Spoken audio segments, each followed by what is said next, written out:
สวัสดีครับ我那个你那个还那个我说了赛过的呢，但是你呀，就为么子那的，为了么子嘞，哦，过来嘞，为么子耶，给么子呢？过来，过来嘛嘞，嘛为么子嘞？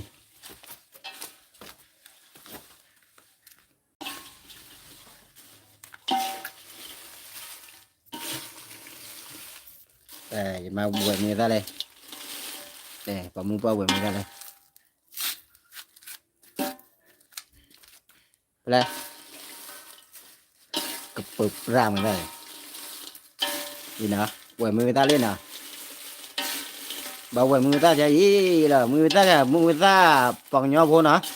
bằng nhau vô sọ vô nó อันนี้คือคั่วพริกที่ธรรมชาตินะครับที่ธรรมชาติแล้วก็เราก็มาคั่วกินนะครับไม่ซื้อ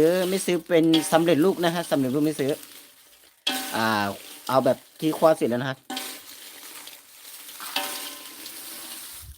อีเวมึงก็ได้ไหมเนาะเกี่ยมึงก็ได้เนาะเอามาเกี่ยมึงก็ได้ในกี่เลเซนเนาะคั่วพริกเสร็จแล้วเวลาปั่นอ่ะใช้เครื่องปั่นฮะใช้เครื่องปั่นก็ถ้าใช้แรงตำนี่มันไม่เสร็จง่ายนะครับทั้งหมด4 โลนะครับเคลนลุยกิโลเนาะเว้ยมึงถ้าเคลนในวิ่งลุยกิโลเคลนในลุยกิโลแล้วเว้ยมึงถ้าเนี่ยเว้ยกระเช้าอ้อเนาะกระเช้าอะไรบาคาเลยแต่กระชาไม่บ้านเนาะกระเช้าเว้ยอ้อเนาะกูเลยก็เสร็จเลย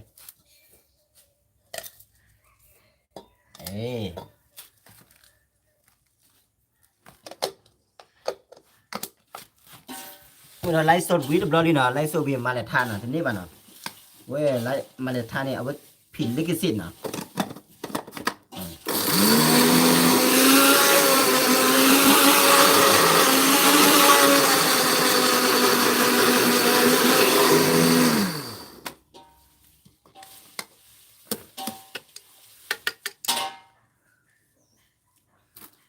หมูป้าผู้ว่าหมูป้าผู้ว่าพี่พื้นเนาะผู้โพว่าโพเนาะมือพาร์ตี้เลยเนาะดีเลยเว้ยมือตั้งเนาะเว้ยมือตั้งเว้ยมือตั้งกี่เลเซนเนาะกี่เลเซนเลย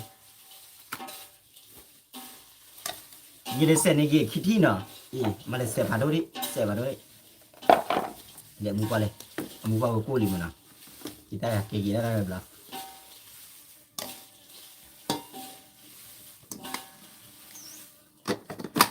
ตอนนี้คือ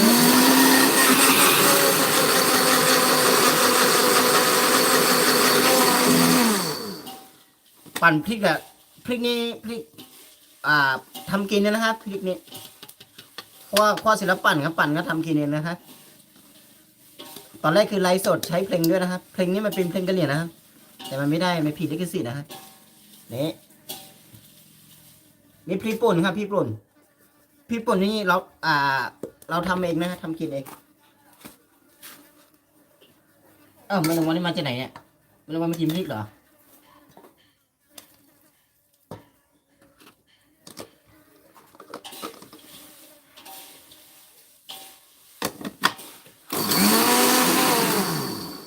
ว่าเลที่จะต้ากว่ามึงเนี่ยวิธีจะกด subscribe นะกด subscribe กดไลค์กดแชร์นะว่าkhi đưa ghi bạn nói ghi bạn để taอยากจะกลับมากระเตีย YouTube เดี๋ยวกระเตีย YouTube ก็รอ YouTube ก็รอวิดีโอเดี๋ยวต่อที่บ่าวอู้เนาะมูพาที่ตัวเลยเนาะมูพาที่ตัวพูดอะไรวิธีฉันเนาะเอามาได้วิดีโอแล้วกดไลค์กดแชร์กด Subscribe เนาะจะเป็นยังไงบ้างล่ะจะเป็นยังไงบ้างเป็นอะไรมาวิดีโอกันบ้างมาแล้วเนาะ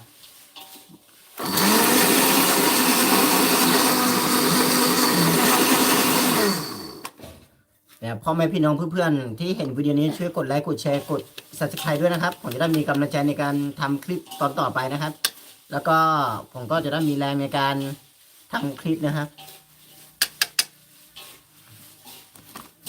ถึงแม้คลิปนี้ไม่ค่อยมีประโยชน์นะครับแต่ผมให้รู้ว่าแต่ละวันใช้ชีวิตประจำวันนะใช้ชีวิตประจำวันคั่วพริกแล้วก็ปั่นพริกนะครับ4 โลนะครับluy cái lô nha nè luy cái lô nha thì khóa pin luy cái lô nha อยู่เว้ยมือตั้งน่ะลึกเลยเนี่ยเนาะอย่าเตะได้อย่าเตะ3 ภาษาเนาะภาษาไทยภาษาปังยอภาษาโป้เนาะตอนนี้ผมพูด3 ภาษานะครับภาษากะเหรี่ยงภาษาปักยอแล้วภาษาไทยนะครับ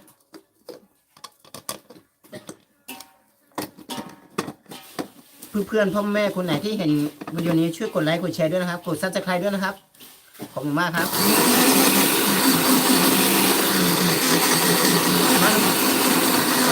มันมือตั้งบาเลีย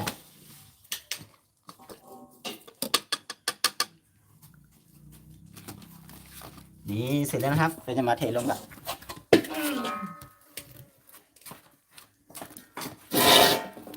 นี่แฟนเทลงตรงนี้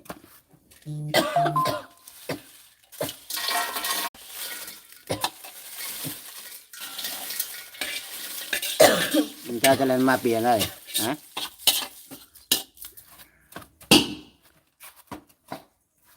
อีกนะครับอันนี้คือควอดเสร็จมาใหม่นะครับควอดเสร็จมาแบบต้องปลอกให้รอเย็นสักพักหนึ่งนะครับ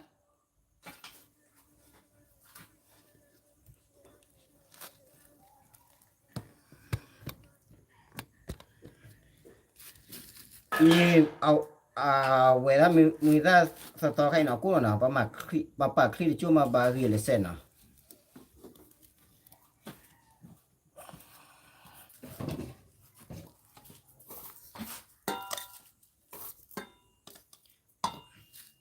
เนาะผู้โพว่าโพเมื่อพาร์ตี้เนาะมันบ้าวันเนาะโอลิคีเนี่ยบ้ามาว่าจะเอ๋เนาะปองยาวเอาเลยก็เคลียร์ที่วิดีโอนะกดไลค์กดแชร์กด Subscribe นะบ้าเอาเลยอยู่ก้อนนี่บ้ามาว่าใจเย็นนะมาคือละ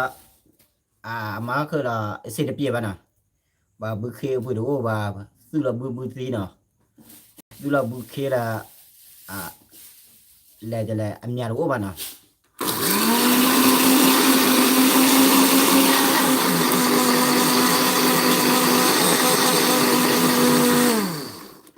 อยู่ก็เลยหุยตาผุยท่อกูมีแล้วเนาะ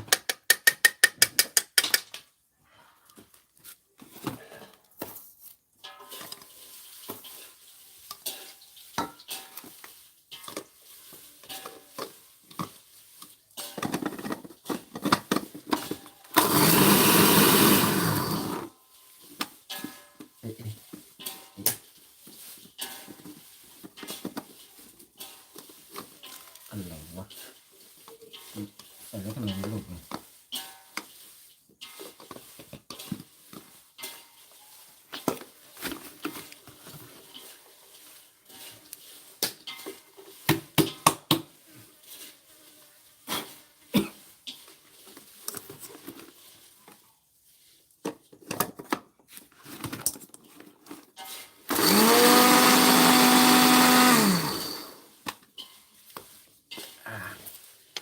ว้าโอ้ยมือตาเหยียบมือตาหนูกู้หรือว่าหนามันที่ป่ะเด้มือตากูหนา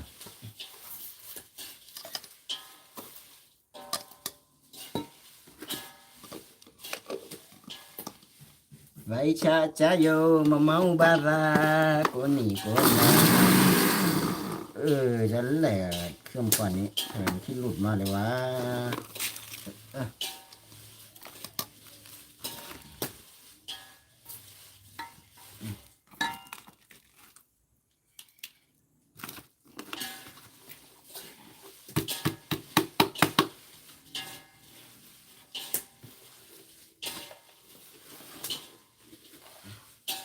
นี่ฮะเครื่องปั่นฮะเครื่องปั่น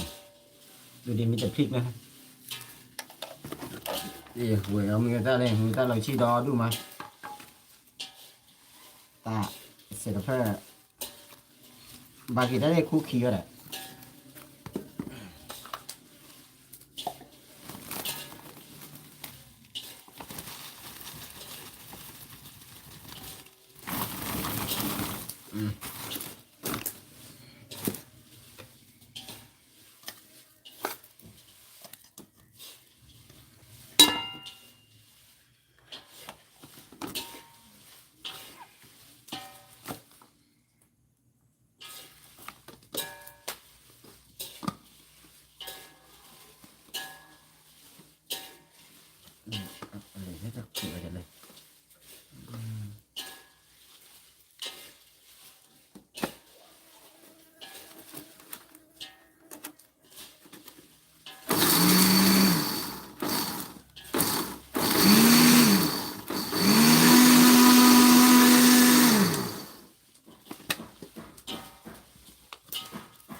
นี่เนาะก็มากันเตอร์ตั้งมือใจอย่างนั้นเนาะวันนี้เลยที่ตั้งมือเนี่ยช่วยกดไลค์กดแชร์กด subscribe เนาะวิดาจูเนาะกด subscribe เนาะเว้โปโลนะตับโลพาโดเอาชูเพลงว่าเดเนาะอ่าตอนนี้จะทำวิดีโอ